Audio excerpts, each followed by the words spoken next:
안녕하세요. 이코노미스트 홍춘욱입니다. 여러분들 이렇게 뵙게 돼서 대단히 반갑고요. 특히 최근 들어서서 해외 주식이 열풍 중에 열풍이잖아요. 이 열풍 속에서 어떤 부분들을 좀 체크해 봐야 되는 것인가, 그리고 또 더 나아가서 성공하기 위해서는 우리 어떻게 해야 될 것인가에 대해서 한번 좀 준비를 해 보았습니다. 물론 뭐 이대로 한다고 해서 돈을 다 번다 이런 건 없어요. 그러나 확률을 조금 높이는 데는 도움이 되지 않을까. 그리고 특히 만에 하나 발생할 수 있는 여러 가지 고통, 고민들을 완화하고 해결하는 데는 좀 도움이 되지 않을까 싶어서 준비한 그런 자료들이 되겠습니다. 먼저 해외 투자에 대한 또는 해외 주식에 대한 어떤 투자의 열기가 얼마나 정도 되는지 일단 통계로 잠깐 확인하면서 이야기를 풀어보도록 하겠습니다. 우리나라 연도별 주식 투자의 그 규모, 그러니까 다시 말해서 해외 주식 얼마나 들고 있습니까를 우리 예탁 결제원 통계를 통해 가지고 이렇게 우리가 분석을 해볼 수 있는데 정말 여러분 숫자가 믿어지지 않죠? 예, 그렇습니다. 2019년만 해도 우리가 미국 주식 들고 있는 총 잔액이 80억 불 정도밖에 안 됐었어요. 80억 불이면 우리 돈 얼마입니까? 10조 원 정도? 그 정도밖에 안 됐었습니다. 그런데 지금 얼마냐 하면 2021년 7월 말 현재 통계를 이렇게 받아서 한번 보니까 그게 538억 불이 됐다라는 거죠. 538억 불이면 얼마입니까? 한 60조? 이야, 정말 엄청난 돈이 시장에 쏟아지고 있는 중이다라고 볼 수가 있겠고요. 이와 같은 어마어마한 돈들이 시장에 마구마구 밀려들고 있는 중에 이제 우리가 시장의 참가자들, 투자자들의 규모들도 이렇게 커지고 또 시장에 대한 관심들도 높아지고 있는 중에 이에 대한 정보 이런 것들이 좀 필요하지 않나 싶어서 준비를 했고요. 두 번째로 많이 투자하는 지역은 홍콩입니다. 홍콩은 38억 7천만 불 정도 되니까 여기는 한 4조, 5조 이 정도 사이 정도 될 것 같고요. 그 다음이 중국 시장인데 여기는 중국 같은 경우는 한 29억 불 뭐 이 정도였는데 29억 불이면 한 3조 원 정도 상당히 최근 들어 고통을 많이 받고 계시겠지만 일단 투자금의 규모는 미국에 비하면 상대적으로 좀 적은 편이다. 이렇게 우리가 볼 수가 있겠습니다. 그러면 다음으로 어떤 주식을 투자를 많이 하는지에 대해서 살펴보도록 하겠습니다. 그림에 나와 있는 것처럼 예, 테슬라가 압도적이죠. 87억 불, 와, 10조 원 정도 되는 돈이 이 테슬라에 투자가 되어 있습니다. 정말 압도적인 금액이라고 볼 수 있겠고요. 그 다음 두 번째로 많이 투자하는 것은 애플. 역시 우리 사과 농장주가 되는 게 우리들의 꿈이기도 하죠. 미국 시장에서 시가총액 항상 탑 자리를 거의 놓지 않거나 탑 근처에 있는 기업이니까 또 더 나아가서 투자자들 입장에서 또 제일 좋아할 수밖에 없는 기업들이 이런 이 브랜드를 가지고 있는 기업들을 우리는 또 좋아할 수밖에 없습니다. 뭐 불황의 가격을 인상할 수 있는 기업들만큼 사실 투자하기 좋은 회사가 없잖아요. 그런 측면에서 놓고 본다면 애플에 대한 투자자들의 열기는 충분히 이해되고요. 세 번째는 시가총액 1위를 두고 항상 지금 애플과 경쟁하고 있는 아마존이 또 되겠습니다. 아마존에 대한 투자 규모는 21억 불. 그리고 이제 네 번째는 알파벳. 알파벳이 이제 구글의 그 홀딩 컴퍼니 지주회사 성격을 띠고 있죠. 그래서 구글과 유튜브를 투자를 하고 싶으신 분들은 알파벳 투자를 해야 되고요. 그 다음이 세계적인 반도체 디자인 하우스인 또는 뭐 그 그래픽 카드 관련돼 있는 회사를 할 수 있는 엔비디아가 우리나라 투자자들이 굉장히 좋아하는 회사가 되겠습니다. 그리고 재밌는 게 뭐냐 하면 나스닥 100 지수를 추종하는 지수가 있는 그 펀드가 있는데 QQQ라고 들어보셨는지 모르겠어요. 예, 요새는 뭐 이 QQQ 모르시는 분이 없는 것 같은데요. QQQ에 투자하시는 분들이 또 한 10억 불 정도. 그 다음이 SPY라고 나와 있죠. 이게 뭐냐면 스파이더라고 이제 저희들이 흔히들 많이 부르는 그 미국의 상장 지수 펀드 중에서도 SPY는 바로 S&P 500 기업들에 투자를 하는 상장 지수 펀드입니다. 그러니까 우리나라로 이야기하면 타이거 200, 코덱스 200, 뭐 코세프 200 이런 거죠. 그런 거에 투자하는 펀드들이었습니다. 참 재밌는 회사들이 많고 좋은 회사도 많은 것 같아서 우리나라 투자자들이 일단 미국 주식 또는 글로벌 주식에 대해서 얼마나 관심을 많이 가질 수 있는가, 또 더 나아가서 왜 관심을 가지는가에 대해서 좋은 참고 자료인 것 같아서 잠깐 소개를 했었고요. 자, 그 다음 이제 네, 마우스보다는 이게 나은 것 같아요. 해외 주식 투자가 폭발하게 된 이유는 어디 있는가? 그걸 살펴보도록 하겠습니다. 예, 바로 우리나라 국내 주식 투자에서 굉장히 힘들어하고 있다는 것 때문이 가장 저는 큰 것 같아요. 2020년 우리나라 주식시장에서 활동 계좌 수가 얼마가 늘었냐면 600만 계좌가 늘었어요. 600만 계좌가 늘어서는 가운데 우리나라 주식시장에서의 개인 투자자들의 거래 대금이 얼마냐면, 여러분 놀라지 마세요. 8,600조. 예, 저도 놀랍습니다. 우리나라 주식시장 정말 뜨거웠던 한 해였다고 볼 수 있겠고요. 이처럼 어마어마한 돈들이 주식시장에 몰려 들어갔고, 이 주식시장에 몰려 들어간 돈들이 또 투자해서 할 때 보면 우리나라 투자자분들이 또 화끈하세요. 그래서 전체 투자자의 32%가 한 종목.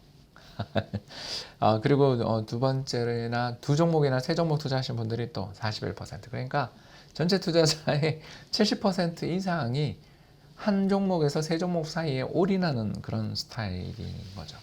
그래서 굉장히 투자자들이 베팅을 세게 하고 올인하는 중입니다. 네, 그렇게 된 결과가 그림에 나와 있는 것처럼 지난해부터 시작해서 한 10월 정도까지 수익률을 자본시장연구원의 연구자들 덕분에 이렇게 수익률표를 알 수가 있게 됐는데, 그림 끝부분에 나와 있는 바와 같이 작년 계좌를 새로 열고 투자를 시작하신 분들의 수익률은 마이너스 1.2%입니다.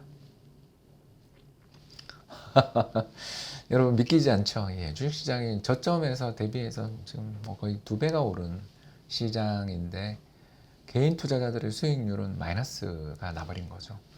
왜 이런 일들이 벌어졌나 이렇게 우리가 생각을 해보면, 일단 첫 번째가 우리나라 주식시장이 좀 투자하기 어려운 시장의 특성을 지니고 있죠. 왜 그러냐? 외국인의 힘이 너무나 센 시장이죠. 그래서 전체 주식시장 상장 시가총액의 거의 한 40%에서 30% 후반 정도를 외국인이 계속 들고 있는 시장이다 보니까 일단 외국인의 영향력, 매매의 어떤 충격이 너무 크죠. 여기다가 두 번째가 뭐냐면 우리나라가 세계에서 가장 배당을 안 주는 나라에 속합니다. 이게 무슨 말이냐? 우리나라는 지난 20년 내내 배당 수익률이 1%대예요. 이게 끔찍한 이야기죠. 아니, 금리가 10%나 1%나 상관없이 배당 수익률은 그냥 항상 1%인 거예요. 왜 이런 일들이 벌어지나 이렇게 생각을 해보면 결국 우리나라 기업들 입장에서 미래를 굉장히 걱정을 많이 하는 거죠. 왜냐? 외환위기, 2008년 글로벌 금융위기, 이번 있었던 2020년 코로나 쇼크 같은 지난 20여 년을 살펴보면 존망의 위기에 처한 적이 한 3번이나 있었고, 그걸로 끝이냐? 그 사이사이에도 굉장히 충격이 많은 나라잖아요. 2018년에 있었던 미중 무역 분쟁 기억나시나요? 2015년에 있었던 중국 위안화 환투기 공격, 그리고 그 직후에 있었던 사드 보복, 그리고 또 2011년에 있었던 미국의 신용등급 강등 사태, 그리고 이탈리아와 스페인 같은 거대 경제 국가들이 재정위기 겪었던 것. 이런 숱한 위기들이 우리 경제를 계속 덮치다 보니까 기업들이 최대한 기업이 회사에 자금을 유보하고 싶어하는 그런 욕망을 되게 많이 느끼는 것 같아요. 이처럼 자금을 내부에 유보하고 싶어하는 욕망들이 강하면 강할수록 돈을 벌어 들이더라도 그 돈을 어떻게 하죠? 주주들한테 잘 주지 않는 거죠. 그러다 보니까 또 투자자들은 어떤 생각을 갖게 되냐면, 이 회사가 나한테 배당이라는 어떤 보답을 주지 않는데 장기 투자를 꼭 해야 되는가에 대한 고민들이 있고, 또 더 나가서 금융종합과세라는 게 있어서 이자랑 배당 소득 합산이 2천만 원 넘어서면 이게 누진과세 되는 거 여러분 아실 겁니다. 그러니까 배당 소득세도 과한데다가 거기다가 금융종합과세로 세금을 또 누진과세를 당해요. 결국 이 배당이나 이런 거에 투자를 하면 할수록 세금만 많이 내게 되는 꼴이 됩니다. 특히 대주주들은 대부분 최고 소득세율을 두들겨 맞겠죠. 이렇게 되다 보니까 사람들 자체가 어떤 생각을 갖고 있냐면, 기업의 주가가 오르고 뭐 이렇게 경제가 좋아지고 하는 것들이 또 실적이 좋아지는 게 이게 주가랑 연관이 있냐에 대한 고민들을 많이 하겠죠. 그러니까 아무리 회사가 돈을 잘 벌어도 그 회사가 돈 잘 버는 게 주주들한테 뭔가 보상으로 이어지지 않는다면 기업의 실적이 그게 무슨 의미가 있냐라는 거죠. 그러니까 이렇게 될 때 사람들이 이제 어떤 생각을 갖게 되냐면, 거래 빈도가 높아지죠. 아까 제가 이야기했죠. 지난 한 해 동안 개인 투자자들의 거래 대금이 얼마였냐면 8,600조. 우리나라 1년 GDP가 2,000조 원 정도가 안 되는 나라인데 한국의 1년 GDP가 공중사회전을 개인들의 매매만으로도 공정사회전하는 이런 일이 벌어지게 되는 거죠. 되게 단기 매매를 하고 테마에 올인하게 되는 경우들, 또 풍문에 막 흔들리죠. 이런 일들이 자주 벌어지다 보니까 결국 이제 우리나라 주식시장이 어떻게 되냐면 쏠림 현상이 엄청나게 심해지는 거죠. 지금 제가 보여드리는 그림이 아주 극단적인 우리나라 경제의 상황을 잘 보여주는 수익률 분포가 되겠습니다. 우리나라 전체 지난 40년 동안 한국 주식시장에서의 수익률 분포를 살펴보면 마이너스 10% 정도 수익이 가장 빈번하게 출현하는 거예요. 저희들이 이걸 뭐라고 하냐면 미디언 값 또는 모드 값 이런 것들은 굉장히 중요하게 여기는데요. 모드 값이 뭐냐 하면 가장 빈번하게 출현하는 값, 그리고 미디언 값은 중간 값. 그러니까 1번부터 시작해서 100번까지 수익률을 늘어놓았을 때 50번에 해당되는 수익률이 우리나라는 어떤 것인가 살펴보면 이게 마이너스일 가능성이 되게 높은 나라인 거죠. 그래서 지난 40년 동안의 연환산 복리 수익률이 무려 7.5%에 달하는 좋은 시장인데도 불구하고 주식시장에서 돈 벌었다는 사람들이 극히 드문. 물론 운 좋은 일부는 큰 돈을 벌지만 대부분의 투자자들은 손실을 보는 그런 구조들이 이어지는 이유가 이 그림에 나와 있습니다. 그러면 질문이 나오죠. 박사님, 아니 그렇게 우리나라 제일 자주 출현하는 수익률이 마이너스라면서 어떻게 연환산 복리 수익률은 7%를 기록합니까? 이 끝에 나와 있잖아요. 80에서 90% 이상의 어마어마한, 그러니까 지수 자체 한 해 연평균 주가가 그 다음 해 연평균 주가 대비해서 2배가 오르는 이런 어마어마한 폭등장들이 시장에 종종 출현해요. 그게 무슨 말이냐? 우리나라는 2020년이라든가 2009년이라든가 또는 1998년이나 1984년 같이 극단적 공포에서 투자 시장이 완전히 무너졌다가 회복되는 시기 있잖아요. 그러니까 폭락 후 회복되는 시기에 4번의 수익률이 있잖아요. 이런 시기를 놓치면 돈 벌기 어려운, 그리고 작년처럼 폭등해도 못 보는 이런 시장인 거죠. 그러다 보니까 어떤 일이 벌어지냐면, 이건 2002년부터 제가 조사한 표인데요. 빨간색 막대는 외국인의 수익률이고요.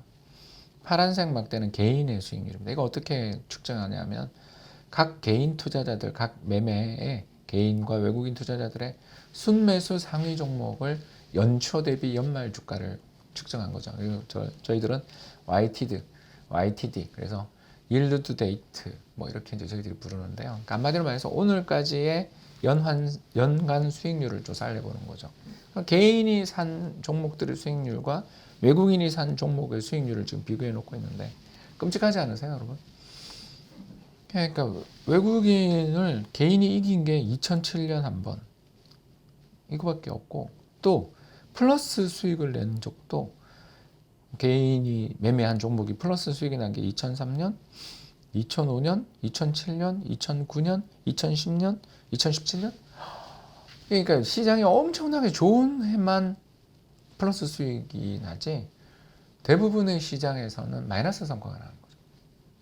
그러니까 왜 이런 일이 벌어지냐? 우리 대충 이야기를 할 수가 있게 된 거죠. 시장의 특성을 잘 모르시고요. 종목에 대한 정보도 약하고요. 그리고 단타 매매를 많이 하다 보니까 어떻게 보면 이렇게 진득하게 좋은 종목을 샀더라도 많이 누려야 되는데 그렇게 잘 못하는 것도 있고 이런 일들이 비일비재하게 벌어지는 거죠. 그러다 보니까 주식시장에서 돈 벌었다는 사람들이 그렇게 드문. 그러니까 추세적인 상승장이 나와야만, 아까 보여드린 것처럼 2003년에서 2007년까지 이어지는 그런 추세적 상승장이 나와야만 개인 투자자들의 수익률들이 그래도 좀 개선되는 게 나오고, 대부분의 시기에는 우리 개인 투자자들이 매수한 종목들은 거의 돈을 벌지 못하는 거죠. 왜 이런 일이 벌어지냐에 대한 또 다른 설명이 그림에 나와 있는데, 우리나라의 그 주식시장의 수익률은 그 수출에 의해서 좌우되는 거죠. 근데 수출이 앞으로 미래에 어떻게 되느냐에 대한 이런 건 예측 능력들이 필요하고, 저 같은 이코노미스트들도 굉장히 어려운 영역이에요. 그러니까 다음 달 수출 잘 되냐 이런 정도는 저도 알죠.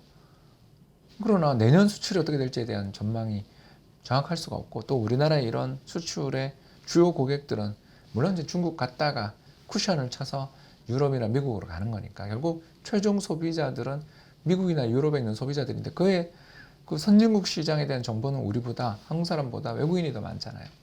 그러니까 이런 여러 가지 요인으로 인해서 우리나라 개미 투자자들이 주식시장에서 거의 돈을 벌기 어려운 구조를 가지고 있다는 건 충분히 느끼고, 여기 좌절하고 또 우리나라 주식시장에서 좀 대주주들의 행태가 문제가 되는 종목들도 또 되게 많고, 예전에 또 회계분식을 자백한 기업들도 대단히 많았잖아요. 그러니까 우리나라 주식시장이 변동성도 되게 크고, 수출 따라 경기 변동성도 크고, 배당도 안 주고, 대주주들이 뭐 전횡을 하거나, 특히 우량 자회사들도 보면 이렇게 분할해버리는 그런 과정들에서 이게 과연 주주들한테 도움이 되는가에 대한 고민들이 되는 그런 어떤 매매들이나 자본 정책의 변화가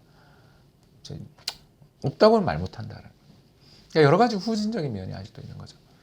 그러다 보니까 투자자들 입장에서 꼭 여기 한국에 투자를 해야 되냐, 이런 생각을 하는 게 나올 수밖에 없고, 여기에 추가적으로 불을 부은 게 뭐냐 하면, 증권사들이 새로운 수익원을 발굴하기 위해서 해외 주식 거래 이런 거에 관련해서 굉장히 투자들도 많이 하고, 또 예전에 비해서 훨씬 더 매매가 편해졌잖아요. 그러니까 제도가 바뀐 것도 있고, 시스템이 바뀐 것도 있고, 또는 아무튼 인센티브도 굉장히 많이 주니까 자연스럽게 해외로 갈 수밖에 없고, 저는 이 흐름은 수년 내에 바뀌지 않을 것 같다는 거죠. 이거는 저는 확신할 수 있다. 자, 그러면 뭘 주의해야 되냐? 일단 첫 번째, 한국이랑 비슷한 나라에 굳이 투자해야 되냐? 여러분 무슨 말인지 아시겠죠? 제가 한국의 투자가 어려운 이유를 크게 정리했을 때 세 가지로 이야기 드렸잖아요. 첫 번째가 뭐였죠? 배당 안 준다. 배당 수익률 굉장히 안 주고, 주가 조금 오르기만 하면 막 증자 때려버리거나 자회사 상장시켜버리고 막 그런 식으로, 아무튼 자본시장 정책 면에서 영 문제가 좀 많다라는 이야기를 제가 드렸고, 두 번째가 뭐냐 하면 외국인들이나 어떤 해외의 여인에 의해서 시장의 수급을 좌우하는 그런 힘들을 가진 세력들이 있어서 그쪽 세력들의 움직임에 대한 정보가 부족한 우리나라 투자자들이 되게 어렵고, 세 번째가 수출의 의존도가 큰데 수출 경기 변동성이 너무 크다. 기억나시죠? 근데 중국 보세요. 파란 선은 중국의 수출 증가율, 빨간 선은 한국의 수출 증가율인데 여러분 어떠세요? 한국이랑 중국이랑 이거 뭐 완전 경기가 똑같죠. 우리가 수출에 의해서 경기가 좌우되며 수출이 조금만 나빠지면 금방 주식시장이 붕괴돼 버리는 그런 과정들에 대한 차트를 봤는데, 중국이라고 뭐 다르냐? 그러니까 투자를 함에 있어서 한국이랑 비슷한 구조를 가지고 있고, 한국처럼 변동성도 크고 주주들한테 영 좀 그런 나라에 해외 주식 투자라고 하면서 왜 그런 나라를 가냐는 거죠. 저는. 물론 개별 종목에서 좋은 회사가 있다는 건 동의해요. 저도 한때 중국 기업들 투자를 한 적이 있었습니다. 그런데 변동성이 크다라는 거에서는 여기도 예외는 아니더라라는 거죠. 또 두 번째 예외가 뭐냐면, 제가 아까 배당은 잘 안 주면서 주식 공급 물량만 되게 많다 이야기했죠. 지금 중국에 비하면 그래도 양반이 우리나라는. 중국 데이터 한번 보시면 끔찍하지 않아요? 어떻게 시가총액의 15%, 16%에 달하는 증자가 나옵니까? 그러니까 주가만 올라가면 무조건 증자 때려서 주주들한테 돈 받아서 유보하려고 드는. 그러니까 이거 증자하는 회사가 더군다나 돈이 없어서 증자하는 회사가 배당 잘 주겠어요, 여러분? 아니, 배당 줄 돈이 있는데 뭐하러 증자해요? 그렇지 않습니까, 여러분? 이게 완전히 자본 정책이라는 거에서는 우리보다 더 후진적인 나라인 거죠. 주가만 오르면 대주주가 증자 때려버리고 공급 물량 늘리는 거죠. 그럼 대주주가 누구죠? 중국의 대주주가? 공산당이잖아요. 여러분 좀 이해되시죠? 우리나라 재벌이나 또는 대주주 중에 좀 이상한 재벌들, 이상한 대주주들 있잖아요. 그런 대주주들에 대해서 힘들어서 해외로 나갔는데 우리보다 더한 나라가 하나 더 있더라라는 거죠. 이게 좀 여러분 알고 투자하자라는 거죠. 저는 여러분한테 말씀을 드리는 게 개별 종목 단에서 잘 분석을 하고 들어가야 되는 거지. 해외 투자다. 그러면 여기 성장률 높고 앞으로 미래가 장창하니까 중국. 이런 식으로 생각하고 들어가면 큰 코 다치기 쉬운 시장이라는 걸 벌써 우리는 알 수 있는 거죠. 그렇지 않습니까? 살벌하죠? 정말 살벌한 것 같아요. 그럼 뭐 어떻게 해야 되냐 하면, 대안은 뭔가? 그림에 나와 있는 것처럼 파란 선은 우리나라 코스피, 그리고 빨간 선은 미국의 달러 지수예요. 금방 우리가 한 가지를 알 수 있죠. 우리나라 주식시장이 되게 어려울 때마다 달러 가치가 상승하죠. 이해되세요? 그죠? 우리 경제가 나쁠 때마다 달러 가치가 상승합니다. 환율이 급등하죠. 왜 그런가? 해보면 두 가지 이유겠죠. 첫 번째, 우리나라 수출이 잘 안 된다. 선진국 소비자들의 뭐 소비가 좀 둔화되거나 그런 거겠죠. 그럴 때 경기가 나빠지는 신호잖아요. 경기가 나빠지는 신호가 발생하게 될 때 투자자들은 어때요? 안전자산을 좋아하죠. 그렇지 않습니까? 경기가 나빠지고 앞으로 미래가 어떻게 될지 모르겠다라는 불안감들이 시장에서 부각되는 그런 시기마다 사람들은 어때요? 안전한 자산을 선호합니다. 뭐 안전한 자산이 달러, 스위스 프랑 뭐 이런 것들이잖아요. 그리로 돈이 가니까. 결국 우리나라 주식시장이 어려움을 겪을 때마다 달러에 투자를 해놓고 있었던 사람들은 어떻게 돼요? 환율 평가 이익이 생기겠죠. 두 번째, 우리나라 주식시장이 어려울 때마다 환율이 오르는 두 번째 이유는 뭐냐면 외국인 때문이죠. 우리나라 경제가 어려워지고 주식시장에서 손실이 발생할 것 같다 싶으면 외국인이 대규모로 순매도 하잖아요. 외국인이 대규모로 순매도를 하면서 우리나라에 그냥 주식 판돈을 그냥 한국에 놔두면 좋은데 그렇지 않잖아요. 달러로 환전해서 나갈 거 아닙니까? 이 나라 투자했던 거 우리 차익을 올렸고 이 나라 미래도 지금 좀 밝지 않으니까 야 이제 다시 돌아가자. 이렇게 하면서 외환시장에서 원화 팔자 달러 사자가 되니까 달러에 대한 원화 환율이 상승하겠죠. 그렇기 때문에 여러분 달러 자산을 가지고 있거나 아무튼 안전자산에 투자를 해놓고 있으면 경제 위기가 와도 주식 가격이 흔들리더라도 환차익이 발생하기 때문에 버틸 수가 있어요. 단 이제 제가 좀 현재 틀딱이라 제가 나이가 좀 있잖아요. 업계 경력 28년 정도 일을 하다 보니까 제가 이제 시장에 대해서 좀 걱정을 미리미리 하는 쪽에서 있는 사람인데 올인은 하면 안 되는 것 같아요. 올인 투자는 하지 말자라는 이야기를 이제 좀 드리고 싶은데 그림에 잘 나와 있죠. 파란 선이 뭐냐면 미국의 나스닥 지수가 1973년에 생긴 지수인데 1973년에 지수가 생긴 다음부터 지금까지 보면 이게 100포인트에서 시작한 지수가 저렇게까지 많이 올라오고 있는 걸 보면 나스닥 지수라는 것은 투자라는 것은 참 좋은 선택이에요. 다만 여기에 모두 다 투자를 해버리게 되면 이게 이제 문제가 생기는 시기들이 종종 있어요. 한번 볼까요? 언제 73년에서 74년 사이에 생기자마자 아주 참혹한 불황을 한번 겪죠. 이때가 뭐냐면 제1차 석유 위기. 그러니까 석유 위기가 벌어져서 물가가 오르는 순간 어떻게 되죠? 금리가 인상되죠. 왜냐하면 인플레가 발생해서 경제 전체에 걸쳐서 경기 과열 또는 위험들이 부각되는 시기마다 은행이 금리를 인상하죠. 중앙은행이. 그리고 중앙은행이 금리를 인상할 때마다 성장주들은 어때요? 가파르게 성장하기 위해서 차입도 많이 하고요. 그렇지 않습니까? 그리고 미래의 성장을 땡겨서 밸류에이션을 받잖아요. 근데 그 미래의 성장에 미래에 벌어들일 돈을 지금 땡겨서 밸류에이션을 받을 때 금리로 할인하잖아요. 이런 여러 가지 요인들 때문에 경제 위기가 발생할 때마다 이 나스닥 지수는 아주 크게 고생합니다. 여기도 그렇죠. 2차 오일 쇼크. 그리고 1990년 걸프전 불황. 2000년 정보통신거품 붕괴. 2008년 글로벌 금융위기. 그리고 2020년에 있었던 코로나 팬데믹 때마다 나스닥 지수가 폭등도 많이 하지만 폭락도 자주 하는 시장이죠. 제가 아까 설명 잠깐 드리면서 우리나라 경제가 미국의 이 불황으로 치달을 때마다 항상 우리나라 주식시장에서 외국인 자금이 빠져나가기 때문에 달러를 사라. 그렇게 제가 이야기했는데 그 환차익 본 것보다 주가가 더 많이 빠져버리면 아무 소용없잖아요. 여러분 제가 무슨 말 하는지 아시겠죠? 그러니까 불황에 대한 좀 내성이 있는 또는 불황에 대해서 견디는 힘이 있는 기업들을 같이 사두는 법. 어떤 기업들이겠어요? 배당 잘 주는 회사들이겠죠. 그죠? 뭐 꼭 배당만 보고 투자를 하라는 게 아니라 꾸준히 불황에도 배당을 주고 배당을 늘려갔던 그런 기업들이 있습니다. 물론 상승률은 나스닥에 미치지 못해요. 왜냐? 회사가 배당을 그렇게 많이 지급한다는 건 뭘 뜻하냐면 이 회사에 현금이 넘쳐 흐르고 있고 새로 투자할 프로젝트들이 잘 안 보이니까 배당을 하는 거잖아요. 사람 마음 다 똑같아요. 미래가 굉장히 창창하고 앞으로 어마어마한 수익을 벌어들일 수 있을 것 같은 그런 사업의 기회가 있으면 나스닥 기업들이죠. 그러면 회사 내에 돈을 쌓아두기보다는 무조건 그걸 투자를 합니다. 가장 대표적인 회사가 아마존이죠.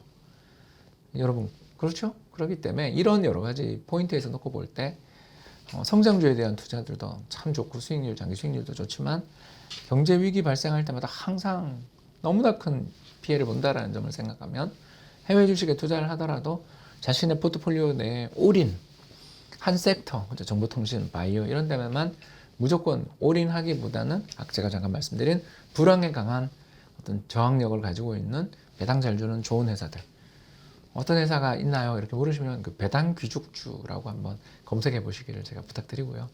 배당을 잘 주는 거의 황제주, 귀족주라는 뜻입니다. 그런 기업들 리스트들도 좀 보면 좋고, 그런 기업들에 좀 분산해서 투자하자, 뭐 이런 이야기를 했었고요. 왜 이렇게 제가 자꾸 잔소리를 하냐면 이 그림 때문에 그렇죠. 파란 선은 미국의 인플레이션, 물가 상승률이죠. 그리고 빨간 선이 뭐냐면 미국의 퍼입니다. PER이죠. 주가 수익 배열. 당연히 금리가 낮아지고 인플레이션이 줄어드는 시기마다 성장주가 좋아요. 그렇죠. 당연한 이야기를 하고 있습니다. 그래서 시장의 퍼가 올라가죠. 근데 인플레가 한번 발생하면 이게 아주 난리가 납니다.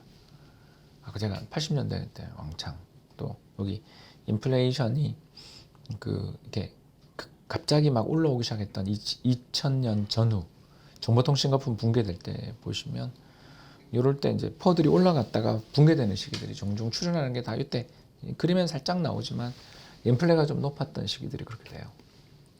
따라서 경제 인플레이션 압력들이 좀 부각되는 시기에는 성장주 올인하신 분들은 좀 고생하는 경향이 있다라는 거였습니다. 마지막은 광고입니다. 여러분, 저도 유튜브 채널을 가지고 있으니까 혹시 궁금하신 사항이 있거나 오늘 강의 내용에서 연관되는 부분이 있다 싶으시면 제 유튜브 채널 오셔서 또 보셔도 좋을 것 같고요. 아무튼 여러분하고 오늘 30분 정도에 걸쳐서 강의를 했는데 강의 내용들의 뭐 핵심은 우리나라에서 수익이 안 나는 건 정말 구조적 요인과 투자자들의 또 잦은 매매 이런 것들 때문이었다라고 제가 설명을 드렸고, 그 대안으로 해외 주식 가는 거에 대해서 저는 대단히 긍정적으로 본다. 다만 해외 주식에 투자를 하게 될 때 한국과 경기 사이클이 완전히 일치되는 시장, 대표적인 게 중국 시장이죠. 이런 시장에 투자를 하는 것은 우리나라 시장에 투자하는 거랑 그렇게 별로 다른 위험을 감퇴시킨다고 보기는 어렵고, 반대로 우리나라 경제에 불황이 올 때 자산의 가격이 상승하는 그런 특성을 지니고 있는 시장들이 세상에 존재하는데, 그런 시장에 투자를 하는 것에 대해서 좀 고민을 해봐라. 그리고 그 시장에서도 너무 올인 투자하지 말자. 왜? 불황이 오고 인플레이션 압력이 높아질 때마다 나스닥 시장 고생하는 거 제가 보여드렸다면 좀 분산해서 너무 한 종류의 스타일에만 올인하지 않는다면 해외 자산, 해외 주식에 투자함으로써 큰 성과를 누리고 또 미래 설계도 잘해 나갈 수 있지 않을까 기대해 봅니다. 지금까지 경청해 주셔서 대단히 감사합니다.